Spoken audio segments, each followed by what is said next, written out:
Muy buenos días, espero que se encuentren muy bien, que su familia esté muy bien de salud. Bendiciones para todos y un abrazo desde la distancia. Chicos, espero que se disfruten mucho el tema en el día de hoy. Recuerden que seguimos en este proceso desde la distancia y aprovechar y alcanzar cada uno de los logros propuestos por la malla de aprendizaje.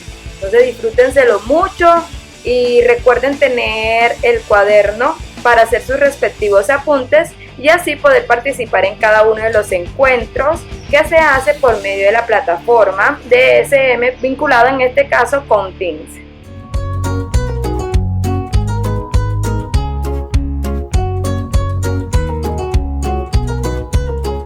Bueno chicos, seguimos con la Primera Guerra Mundial. En este caso, en esta clase, la idea es hablar sobre las fases, la organización de la paz y las consecuencias de la guerra.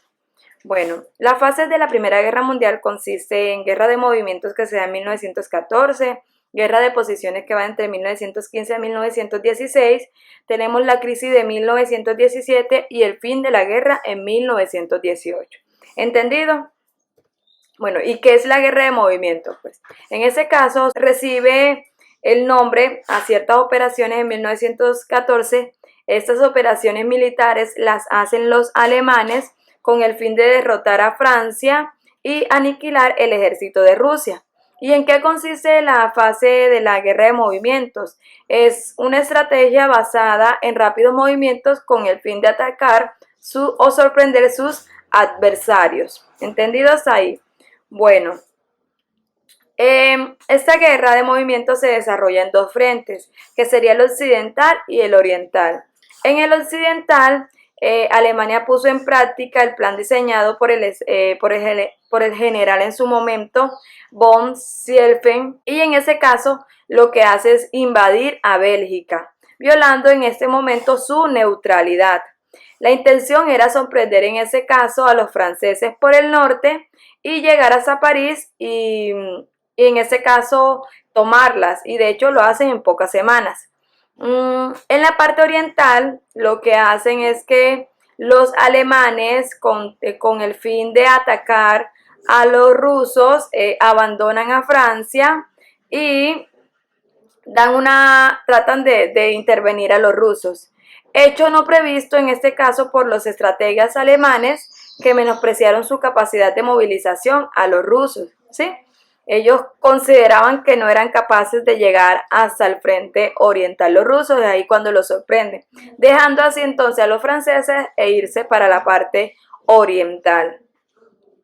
Acá está la imagen donde les explico cómo son los frentes que se dieron durante la Primera Guerra Mundial. Entonces tenemos el frente occidental. Si ven que está en la parte de Francia, lo que hacen los alemanes es irse, invaden a Bélgica, que es neutral, violan completamente sus derechos e invaden a Francia, ¿cierto?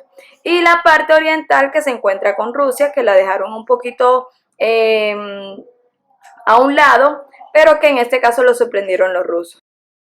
La siguiente fase la conocemos como la guerra de posiciones, también conocida como la guerra de las trincheras, ¿sí? Entonces, dentro de la guerra de posiciones encontramos que esta guerra es conocida como la guerra de las trincheras por la forma en que se desarrollaron las operaciones militares. Abarcó desde 1915 hasta 1916.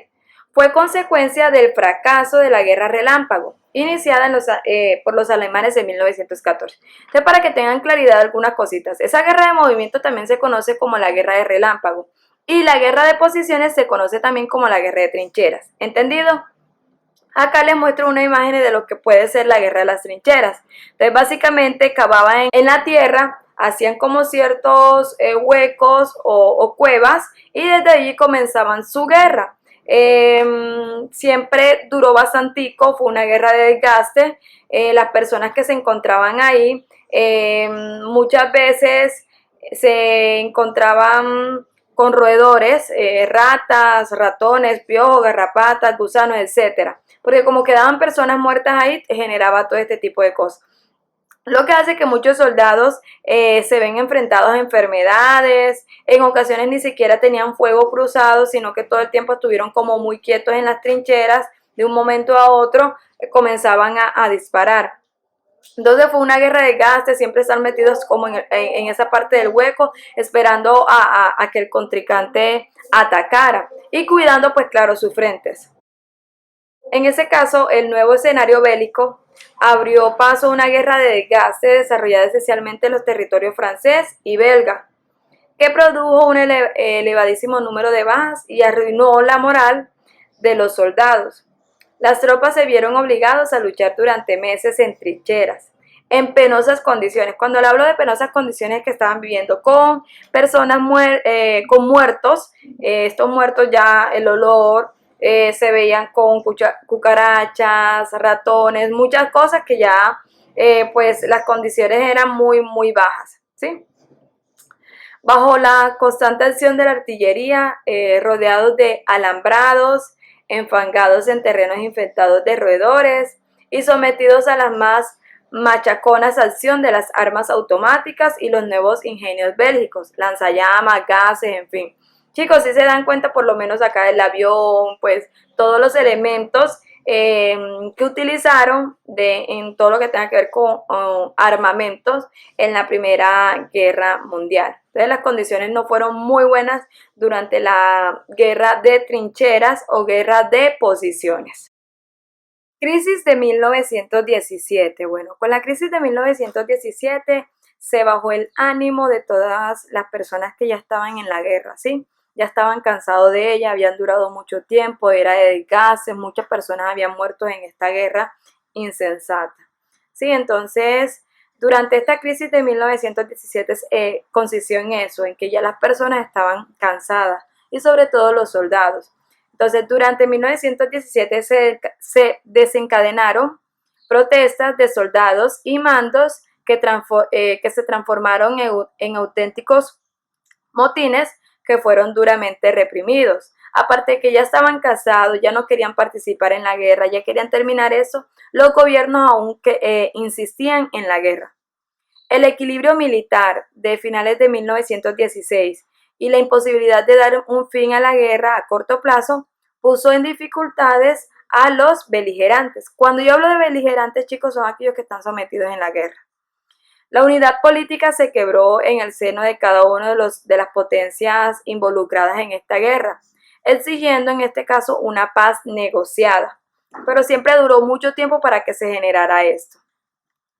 Vemos que en Francia la especial dureza de los combates en las trincheras, unido a la escasez de víveres y pertrechos provocados en ese caso por las huelgas y la industria metalúrgica y la sucesión de una serie de motivos, generó que en muchas ocasiones Francia decayera dentro de la guerra.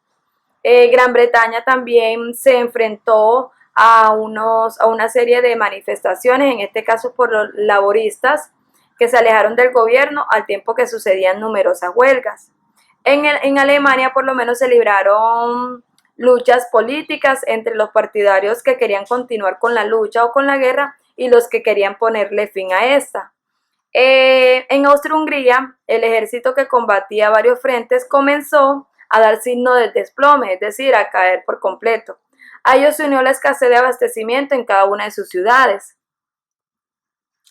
Dentro de Italia se encontraba una delicada situación y reclamaban la ayuda del mando aliado. Recuerden que en Italia estaba en la triple alianza y después se pasó a la triple entente. Y en este caso generó muchas discusiones porque ellos pedían ayuda de los aliados y en ocasiones no se los daba. El imperio turco, tras una serie de reversas que iniciaron en Palestina y Mesopotamia a manos de los británicos, la situación se tornó insostenible. Recuerden que el imperio turco otomano ya se estaba desintegrando, lo que generó la Primera Guerra Mundial a que ya por completo dejara de existir. En Rusia fue una de las más duras, digámoslo así, escenarios y convulsiones, porque Rusia sale de la guerra en 1917 y dice no más, no voy más para la guerra, y se da lo que hoy conocemos como la revolución bolchevique o la revolución rusa, ¿sí? El zar que se encontraba en su momento, el zar era, digámoslo así, el rey, porque en Rusia existía una monarquía absoluta en pleno siglo XX, cosa que ya no existía en cada uno de los países europeos. Rusia era completamente atrasada a inicios del siglo XX, entonces se vieron enfrentados a muchas inconformidades por parte del zar. Y lo que se hizo fue una revolución por Stalin, por varios líderes socialistas que golpearon este país, que golpearon en este caso al gobierno, lo que hizo que se generara la Revolución Rusa, o también conocida como la Revolución Bolchevique, en 1917. Y tenemos la entrada de Estados Unidos en 1917 a apoyar en este caso a la Triple Entente, y de hecho entra a la guerra porque muchos de sus navíos fueron atacados. Entonces la entrada de la guerra a Estados Unidos en la primavera de 1917 alteró radicalmente las expectativas de los alemanes y austrohúngaros.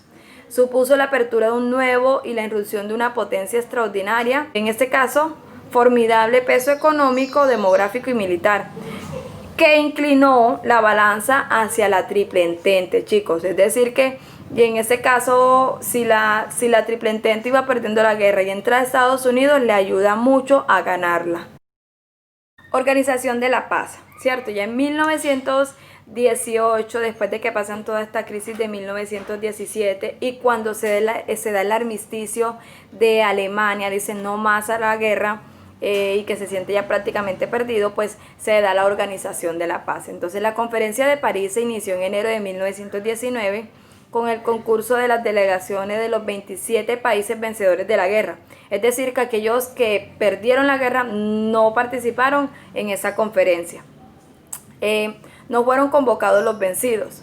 A pesar del número tan elevado de compromisarios, las principales decisiones recayeron sobre los Estados Unidos. En este caso, Wilson Brodeur, que era el presidente en su momento, en Reino Unido por Leon Georgi, Francia por Clemenceau, y aunque también jugaron un papel relevante, en este caso Italia y Japón. Bueno, entonces recuerden, esa Organización de la Paz lo hicieron los vencedores, ¿ok? El Tratado de Versalles fue un acuerdo con el cual se puso fin a la Primera Guerra Mundial y se estableció la paz entre los aliados y Alemania. Este se llevó a cabo en el Palacio de Versalles en París. Bueno, el Tratado de Versalles tuvo dos procesos de firma. Uno en primer momento fue en noviembre de 1918, en donde firmó el armisticio para poner fin a la guerra. Y el segundo se dio en 1919, donde se firmó el acuerdo definitivo. Este estaba estructurado por diferentes artículos y cláusulas territoriales, militares, morales, políticas, económicas y laborales. Uno de los puntos más importantes del tratado consistió en reconocer a Alemania y a sus aliados como responsables de la guerra e imponerles importantes concesiones territoriales, así como grandes indemnizaciones monetarias. El Tratado de Saint-Germain es un tratado firmado entre las potencias aliadas, Francia, Gran Bretaña y Estados Unidos, y Austria, después de la Primera Guerra Mundial. En este caso, mediante ese tratado, se desintegró el imperio austrohúngaro y permitió en su lugar la creación de Yugoslavia. ¿Y quiénes son los países de Yugoslavia? Los serbios, los croatas, los eslovenios y Checoslovaquia. Además, se permitió la ampliación del territorio italiano y el reconocimiento de la independencia de Polonia y Hungría. El documento prohibió expresamente la unión entre Alemania y Austria. Ambos países debieron reconocer su corresponsabilidad en la declaración de la Primera Guerra Mundial con la firma de este tratado, que entró en vigor el 16 de julio de 1920. Se dan cuenta acá, chicos, que este tratado fue el que desintegró el imperio austrohúngaro y que se crearon nuevas naciones a partir de ese desintegro. Tratado de Trianon fue uno de los acuerdos de paz firmado entre Hungría y las potencias aliadas tras la Primera Guerra Mundial. El tratado responsabiliza al Reino de Hungría por daños y pérdidas provocadas a los aliados, en este caso a la Triple Entente y asociados. Esto se tradujo en la exigencia del pago por reparaciones de guerra. Otra de las consecuencias fue el despojo territorial de Hungría, y la división de su población. Con el Tratado de Trianón, Hungría perdió el 65% de su territorio y el 33% de la población quedó viviendo en otros países recién creados. Así ocurrió con todos los demás imperios que fueron disueltos a través de los tratados de paz. El Tratado de Trianón se convirtió en el origen de los resentimientos, de los conflictos étnicos y bélicos en esta parte de Europa Central. Tratado de Neuilly fue un convenio firmado entre los representantes de Bulgaria y de las naciones aliadas que habían salido victoriosas de la Primera Guerra Mundial. El tratado consistió principalmente en la cesión de territorio búlgaros a las naciones perjudicadas por los ataques alemanes durante la guerra.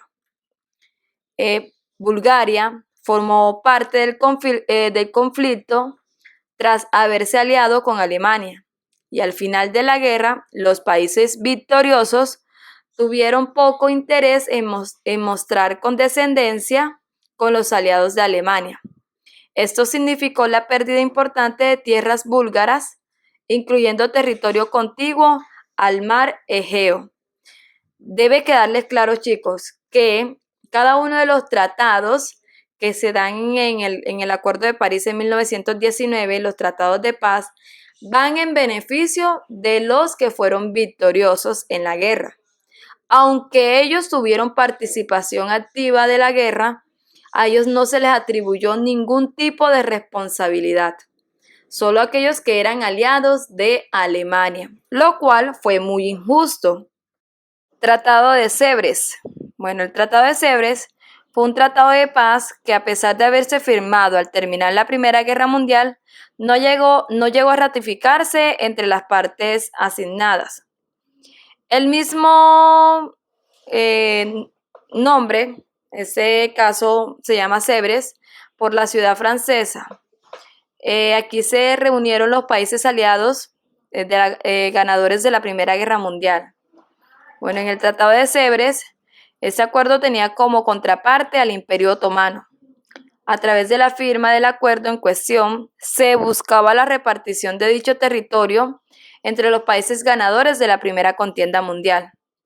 Es decir, que todos los países o territorios que pertenecían al Imperio Turco Otomano se lo querían repartir entre los países ganadores de la guerra. De esos tratados quedó, no obstante, por parte de los vencidos, la sensación de haber sido injustamente perjudicados. El caso de Alemania fue el más sintomático, ya que el tratado, considerado como una imposición humillante, alentó el nacionalismo y el revanchismo, proporcionando el ascenso del nazismo y el estallido de la Segunda Guerra Mundial. Como ven, chicos, hubo unas modificaciones territoriales. Entonces, una de las primeras consecuencias de los tratados de paz fue la desaparición de los 4 grandes imperios existentes antes de la Primera Guerra Mundial, como fue el Imperio de Alemania, el de Rusia. Austria-Hungría quedó completamente desintegrado, tanto así que quedó Hungría y Austria totalmente diferentes, independientes. Y Turquía, en este caso el Imperio Turco Otomano. En su lugar surgieron otras entidades tras su desmembramiento, es decir, que nacieron nuevos países. El mapa que ustedes encuentran acá, miran Europa antes de la guerra. Entonces se ven el Imperio Alemán, se ve el Imperio Austrohúngaro, el Imperio Turco Otomano, que ya se estaba desintegrando, ¿sí? Y miren Europa después de la guerra. Se van a encontrar con nuevos países como fue Checoslovaquia, Austria con su capital en Viena, Hungría, tenemos a Yugoslavia. Recuerden que Yugoslavia se conforma por croatas, eslovenos, Serbia y Bosnia-Herzegovina. También se crea Grecia, Rumania, así que son países que estaban dentro de los imperios, pero que poco a poco se fueron, cada uno fue tomando su propia victoria, ¿sí? Polonia también queda, pues, independiente, aunque se queda como cierto protectorado, ¿sí? Por los países vencedores, ¿sí? Entonces, sí se dan cuenta la diferencia de Europa antes de la Primera Guerra Mundial y después de la Primera Guerra Mundial. En este caso debe quedarles muy claro que durante el siglo XX aún existían imperios en el mundo, pero después de la Primera Guerra Mundial pues ya estos desaparecieron. El Tratado de Versalles obligaba a Alemania a cumplir con unas durísimas condiciones militares con las que se pretendió anular su poderío y evitar un posible conflicto. ¿Por qué se habla tanto del Tratado de Versalles, chicos? Porque el Tratado de Versalles humilló por completo a Alemania, lo que creó el germen de la Segunda Guerra Mundial. Entonces, chicos, quiero que le quede muy claro. Entre lo que se termina la Primera Guerra Mundial e inicia la Segunda Guerra Mundial, a este periodo de tiempo entre 1918 y 1939, que inicia la Segunda Guerra Mundial, se le conoce como el periodo de entreguerra. Y fue muy crucial porque muchas de las naciones, en este caso las que perdieron la guerra, tuvieron resentimientos, el nacionalismo estuvo a flote, un nacionalismo radical. Entre ellas, ¿qué se crea? El nazismo, liderado en ese caso por Hitler, el fascismo, liderado en ese caso por Benito Mussolini, ¿sí? Y en Rusia nace lo que hoy conocemos como el comunismo, ¿sí? El socialismo, liderado en este caso por Stalin, ¿sí? Entonces quiero que les quede muy claro cómo se está conformando el mundo y el nuevo orden que crea el terminarse la Primera Guerra Mundial y el no hacer bien las cosas cuando los vencedores, Gran Bretaña, Estados Unidos, Francia, querían apoderarse de todo el mundo, ¿sí? Y quiero que les quede claro también es que sí es verdad que se da la Organización de la Paz, pero los que también participaron en la guerra, como fue Francia, Inglaterra, Estados Unidos, ninguno de ellos se les dio como unas represalias o tenían que tener unas responsabilidades. No. Lo que hizo que este tratado de paz o la conferencia en París que se llevó a cabo después de la Primera Guerra Mundial no tuviera un feliz término. Bueno, con este tratado de Versalles, vean todo lo que le hicieron a Alemania entonces.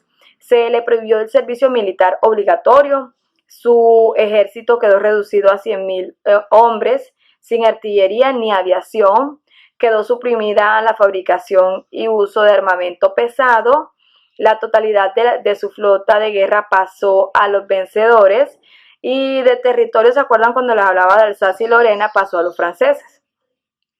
Sin embargo, esas medidas, dado su rigor, tuvieron un efecto inverso previsto, pues sirvieron para alimentar el nacionalismo, lo que estaba hablando ahora, y el militarismo germano, que alcanzó su máxima expresión en la política de rearme, impulsada en este caso por Hitler, y que su ideología en este caso era el nazismo. Hubo unas indemnizaciones de la guerra. Vemos que los países vencedores declararon a Alemania responsables del conflicto. Fueron muy duras todas las condiciones de paz que le impusieron. Junto a las pérdidas territoriales, Alemania hubo de pagar grandes sumas de dinero. Recuerden también, chicos, que después de la Primera Guerra Mundial, los países europeos quedan en una crisis económica, ¿sí? Quedan completamente destruidos, lo que hace que no solamente Alemania esté sufriendo una crisis económica, sino que todos los países. Ahora, agréguenle el hecho de que Alemania le dicen, no, es que usted fue la culpable del conflicto y usted tiene que pagar unas indemnizaciones, ¿sí? Entonces se le hace más complicado todavía. La cuestión de las indemnizaciones envenenó relaciones franco-alemanas durante toda la posguerra y representó un freno decisivo para la reconstrucción de la economía germana, que en este caso era completamente lastrada. Entonces, mientras los hermanos trataban de salir a flote después de la Primera Guerra Mundial, tenían que pagar unas indemnizaciones que no sabían cómo pagarlas porque no tenían la capacidad de hacerlo. Bueno, jóvenes, esa sería como la parte final de lo que es la Primera Guerra Mundial, y es que se crea lo que hoy conocemos como la Organización de las Naciones Unidas, y que tenía el fin, en este caso tenía un fin, y era vivir en paz. Entonces se acaba la Primera Guerra Mundial y se crea la Sociedad de Naciones, ¿sí? Entonces, uno de los 14 puntos del programa del presidente norteamericano Wilson Brothers proponía el establecimiento de una asamblea en la que pudiesen participar todos los estados del mundo. Alentada por esa idea, nació la Conferencia de París de 1919. Nace entonces así la Sociedad de Naciones. Contaba en este caso su objetivo era garantizar la paz y el concierto internacional, así como fomentar la cooperación y el desarrollo social y cultural. Entonces, dentro de la Primera Guerra Mundial se crea la Sociedad de las Naciones y que buscaba ¿qué? Garantizar la paz. Pero sabemos que esos tratados que se dieron durante esta conferencia de París en 1919 no fueron los mejores y creó el germen de la Segunda Guerra Mundial. Es decir, que la Sociedad de las Naciones que buscaba garantizar la paz, de cierto modo no funcionó.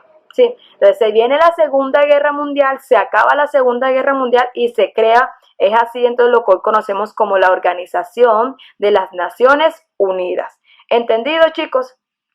Bueno, lo que van a hacer, chicos, es que ustedes van a complementar en la casa y van a buscar las consecuencias de la Primera Guerra Mundial. Entonces, les recomiendo que se metan a la página que siempre he utilizado y ustedes saben cuál es, clase Historia, ponen Primera Guerra Mundial, clase Historia, y ahí consiguen toda la información con relación a las consecuencias de la Primera Guerra Mundial. Chicos, espero que se hayan disfrutado mucho el tema y que hayan aprendido. Entonces nos encontramos en los encuentros sincrónicos y profundizamos y aclaramos dudas. Chao.